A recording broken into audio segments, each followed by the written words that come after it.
Larry, one more game until Pac-12 play starts. How are you feeling about this game tonight, and what do you want to see out of your team? Well, I mean, we need to get together again after the break. Took 4 days, 3.5 days off without any practice, and I think it was much needed.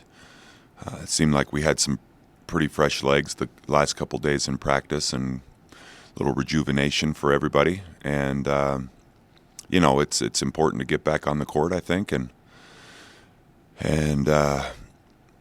keep polishing the things that we've been talking about, improving our defense and getting guys making shots and playing more efficiently without turning the basketball over. The same storyline really to try to win games that we've had all along, and then turn around Wednesday and head to the Bay Area to kick off our conference play. Larry, opening up conference play with 3 straight road games, maybe not ideal, but it is what it is. Can you just talk about the challenges? And I guess you play 5 of your first 7 on the road as well. So about the challenges of that schedule for conference play. Well, I think it is somewhat random. The way the new year fell this year put everybody in a situation where we had to play maybe not the prime time when you've got New Year's, but we needed that week to fit the games. And a year ago we opened up with 3 at home, and that can be just as challenging too. I think it's important that you deal with whatever it is that's in front of you, and they're all challenging. They're going to work out. At the end of the day, you're going to have an equal number at home and on the road, and I look at it as a situation really. When you look from a fan base, and I love the support that we get specifically from our student section, and a year ago we had a third of our league games without our students here.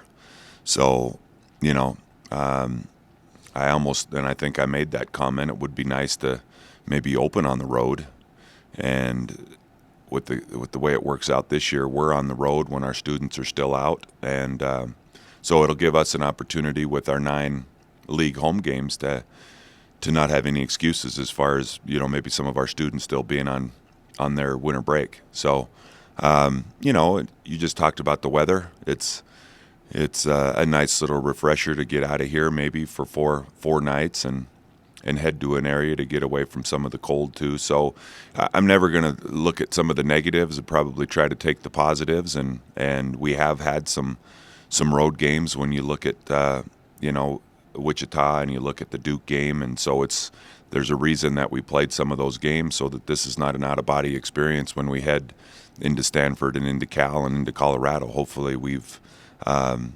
a little bit better because of those experiences, so we're just going to try to make the most of it. Can you talk a little bit about Pirtle's play in comparison to where he was at last year and where you think his ultimate potential lies and where he's at right now?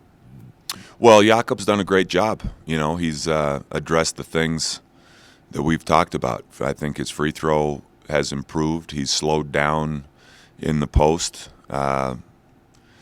managing to get a number of second shots, rebounding wise. He's going after balls out of his area. I think some of that is now being 250 instead of 220.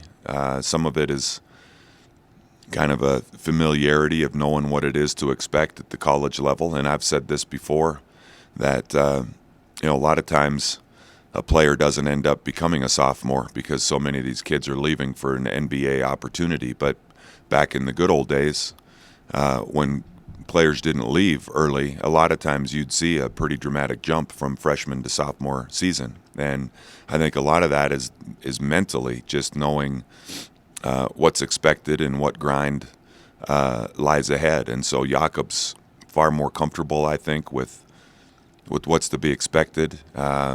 Short of a couple instances, he's staying on the floor without getting in foul trouble. He's doing a nice job of playing the game without fouling.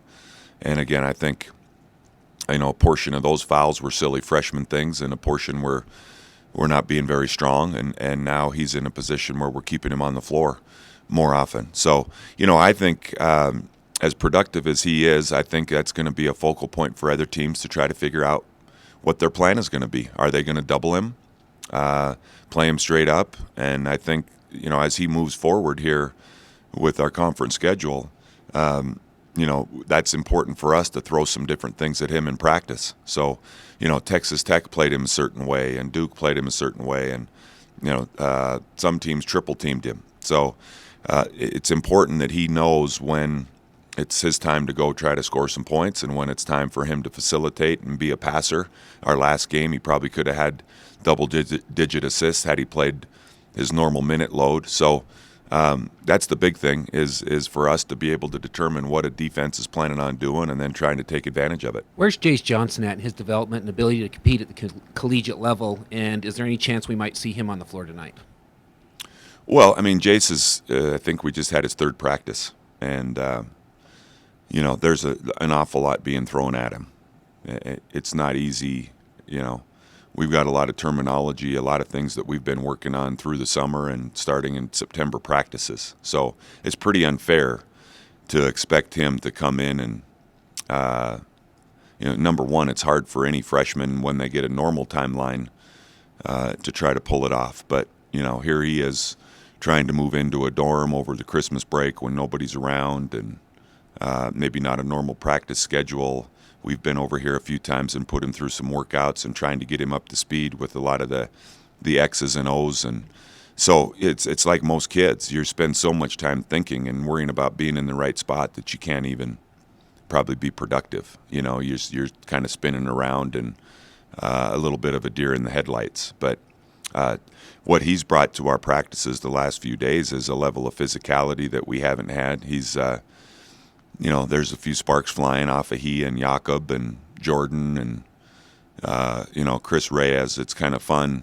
It's taken the level of play to a different level, and it's going to give Jason an opportunity to get ahead of the curve, and not be a normal freshman when he comes in. I think he also is making us a better team right now. But I don't see putting Jason in a game at this point, and I haven't had an opportunity to sit down and visit with him or his family.